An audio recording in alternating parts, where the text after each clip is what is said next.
حضرات صحابہ نبی پاک صلی اللہ علیہ وسلم کی جب مجالس میں بیٹھتے تو اتنے احترام سے بیٹھتے تھے،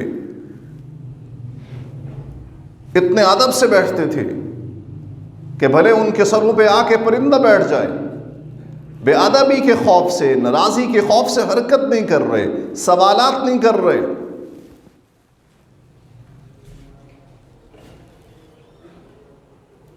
جبکہ نبی پاک صلی اللہ علیہ وسلم کا معاملہ اپنے حضرات صحابہ کے ساتھ بڑا شفقت اور محبت والا تھا۔ آپ حضرات صحابہ کے ساتھ بڑی عاجزی اور انکساری کے ساتھ معاملات فرماتے تھے۔ ایک صحابی جب تشریف لائے نبی پاک صلی اللہ علیہ وسلم سے ملاقات کرنے کے لیے، اور آپ مسجد میں تشریف فرما ہیں، اس صحابی کی جب پہلی نظر نبی پاک صلی اللہ علیہ وسلم کے چہرے انور پر پڑی تو وہ صحابی کانپنے لگ گئے۔ آپ کا رعب اور دبدبہ اتنا تھا۔ بخاری شریف میں روایت آتی ہے کہ نبی پاک صلی اللہ علیہ وسلم فرماتے کہ نصرت الرعب بمسیرۃ شہر، کوئی انسان ایک مہینے کی مسافت سے جب چلتا ہے کہ اس نے ایک مہینے کی مسافت کے بعد مجھ تک پہنچنا ہوتا ہے، اتنا دور، وہ وہیں سے کانپنا شروع کر دیتا ہے کہ میں نبی پاک صلی اللہ علیہ وسلم کے مجلس میں جا رہا ہوں، اللہ نے اتنا رعب اور دبدبہ اپنے نبی صلی اللہ علیہ وسلم کا رکھا ہے۔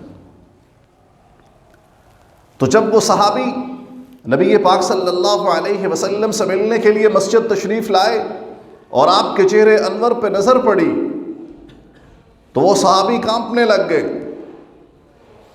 تو اب آپ کا رویہ، آپ کا خوبصورت انداز دیکھیے کہ آپ کتنی عاجزی اور انکساری کے ساتھ اس صحابی کے ساتھ پیش آ رہے ہیں۔ آپ نے فرمایا کہ ہون علیک، میرا صحابی مطمئن رہیے۔ اب ہم اپنا رویہ دیکھیں اور جن کا نام لیوا ہے ان کے رویہ دیکھیے، ان کے سنت اور ان کے طریقے دیکھیے۔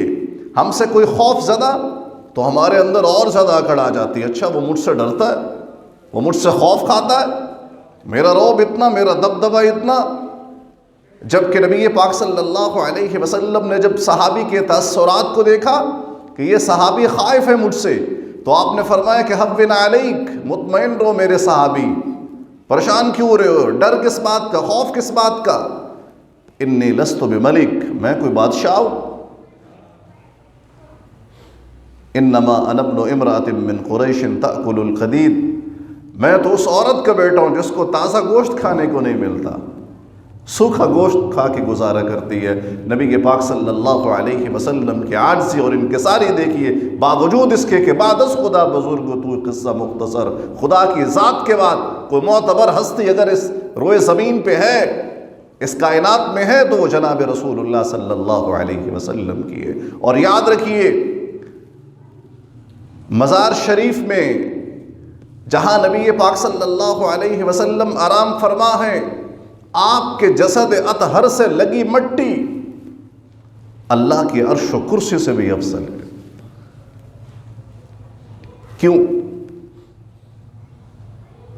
اللہ کے سوا باقی ہر چیز کیا ہے؟ اللہ کی مخلوق۔ اللہ کے سوا باقی ہر چیز مخلوق، اللہ خالق، عرش و کرسی کا بھی خالق اللہ، نبی پاک صلی اللہ علیہ وسلم کا خالق بھی اللہ، آپ کے جسد اطہر سے لگی مٹی اس کا خالق بھی اللہ۔ تو اس کائنات میں اللہ کے بعد سب سے بہترین اور سب سے عظمت اور شان والی ہستی اور ذات کون سی ہے؟ آپ صلی اللہ علیہ وسلم۔ تو آپ کے جسد اطہر کے ساتھ جو چیز لگے گی، کائنات کے ہر چیز سے اس کا مقام اور مرتبہ بڑھ جائے گا۔ اس کے باوجود نبی پاک صلی اللہ علیہ وسلم کی عاجزی اور انکساری اور اپنے حضرات صحابہ کے ساتھ محبت کا یہ عالم کہ آپ ان کے ساتھ بڑی پیار اور محبت اور شفقت کا معاملہ فرماتے، لیکن اس کے باوجود بھی حضرات صحابہ آپ کی مجلس میں بڑے ادب اور احترام اور خوف کھا کر بیٹھتے تھے۔ یہ خوف وہ ہے کہ کہیں نبی پاک صلی اللہ علیہ وسلم کی ناراض نہ ہو جائے، اور آپ ناراض نہیں ہوتے تھے، اس لیے تو اللہ تعالیٰ نے سورۃ الحجرات کی آیات کو نازل کیا اور فرمایا کہ میرے پیغمبر کے مجلس میں جب آپ بیٹھو تو بڑے احترام اور ادب کے ساتھ بیٹھو. لا ترفعوا اصواتکم فوق صوت النبی، میرے پیغمبر کے مجلس میں بیٹھو تو اپنی آواز کو پست کرو.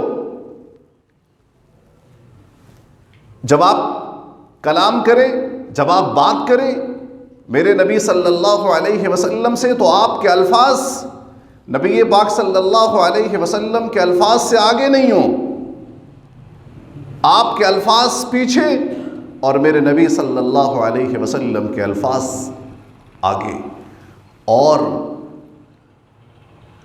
اللہ نے یوں کہہ لیجئے کہ کتنی بڑی دھمکی دی ہے، اور یہ دھمکی کسی عام حضرات سارے کے سارا جتنے بھی صحابہ تھے سب کو یہ شامل ہے.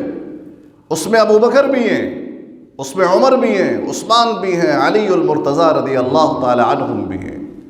اور یہ وہ مقدس گروہ، یہ وہ مقدس طبقہ جس کے بارے میں اللہ تعالیٰ نے قرآن میں فرمایا کہ میرے پیغمبر وَلَا تَطْرُدِ الَّذِينَ يَدْعُونَ رَبَّهُمْ بِالْغَدَاةِ وَالْعَشِيِّ يُرِيدُونَ وَجْهَهُ، یہ میرا بڑا خاص لوگ ہے، میرے پیغمبر ان کو چھوڑنا نہیں ہے. اللہ سفارش کر رہے ہیں حضرات صحابہ کے بارے میں. اور حضرت ابوبکر صدیق رضی اللہ تعالیٰ عنہ کا مقام اور مرتبہ، اس کے تو کیا کہنے.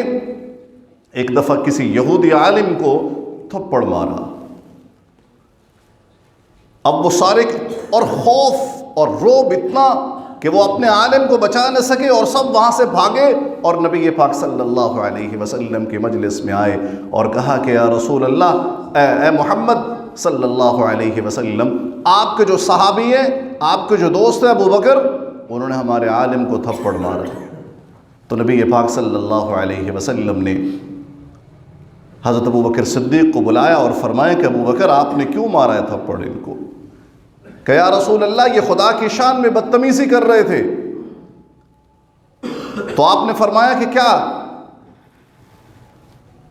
یا رسول اللہ ان کا عالم یہ کہہ رہا تھا کہ جب زکوٰۃ کا حکم آیا نا کہ من یقرض اللہ قرضا حسنا، زکوٰۃ کا، اور وہ طنزیہ انداز میں یہ کہہ رہا تھا اچھا مسلمانوں کا رب اللہ سے زکوٰۃ مانگے گا؟ بے ادبی کر رہا تھا. مسلمانوں کا رب اللہ سے مانگ رہا ہے، زکاتیں مانگ رہا ہے. تو یا رسول اللہ مجھ سے اللہ کی یہ بے ادبی اور گستاخی برداشت نہ ہو سکی اور میں نے زور سے اس کے منہ پہ تھپڑ مار دیا.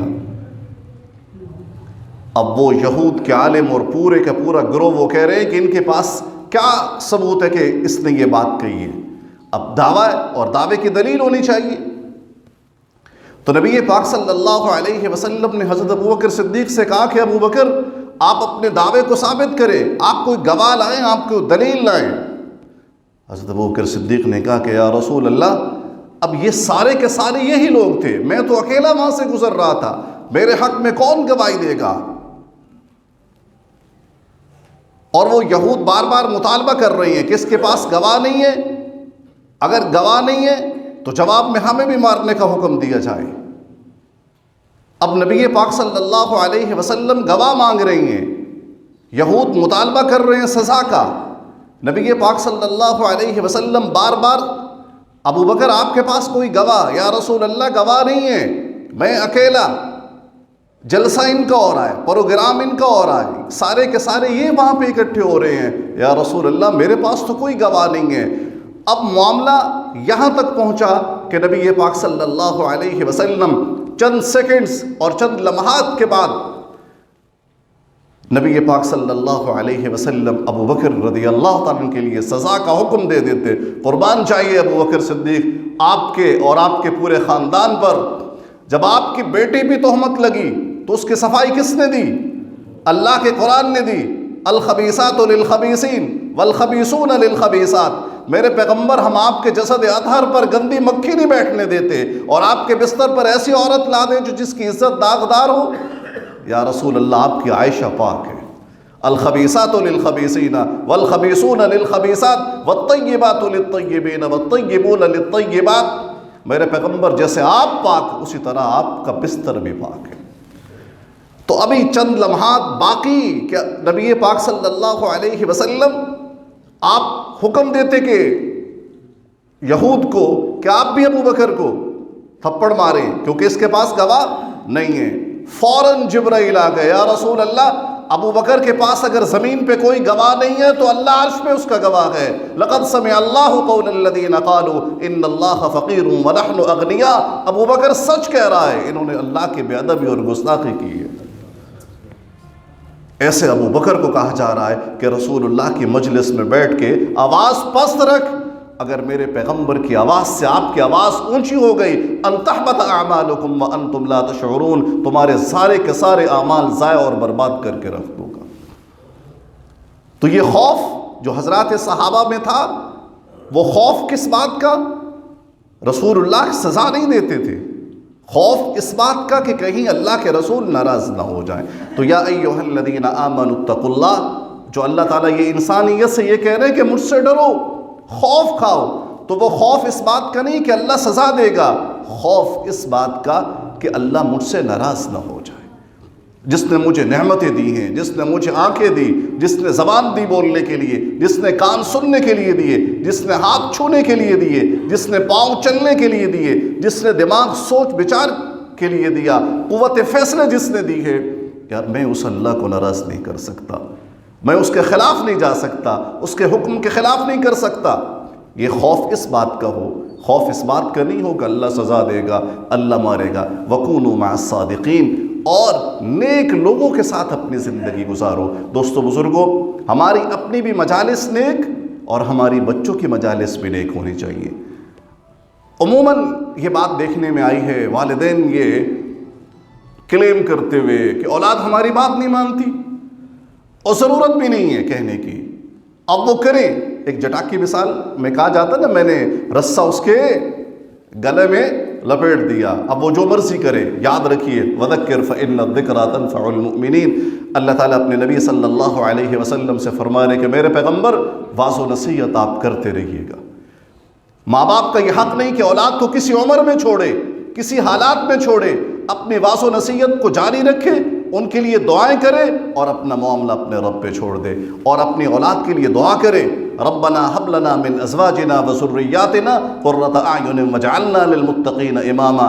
حضرات علماء کرام نے لکھا کہ اگر کسی کی اولاد نافرمان ہو، ماں باپ کا کہنا نہ مانتی ہو، تو وہ اس آیت کی کثرت سے تلاوت کرے، ربنا ہب لنا من ازواجنا وذریاتنا قرۃ اعین واجعلنا للمتقین اماما۔ ہم خود بھی کوشش کریں کہ نیک لوگوں کے ساتھ بیٹھے، کونوا مع الصادقین، اور اس بات کی بھی کوشش کرے کہ ہماری اولاد بھی نیک لوگوں کی مجلس میں رہے، ان کے نشست و برخاست پہ نظر ہو، ان کے اقوال اور ان کے افعال پہ نظر رکھنی چاہیے اپنی اولاد کے، ان کو بالکل آزاد نہیں چھوڑیں۔ آپ اپنا حق ادا کریں، اللہ کے حضور دعائیں کریں، انشاءاللہ والدین کی دعا اولاد کے لیے کبھی غیر مؤثر نہیں ہوتی۔ اولاد کے حق میں والدین کی دعا بہت جلد اللہ قبول فرماتے ہیں۔ جب آپ اپنی اولاد کے لیے دعا کریں گے، اللہ ان کو ضرور ہدایت پہ لے کے آئیں گے۔ اللہ تعالی ہم سب کو عمل کرنے کی توفیق عطا فرمائے۔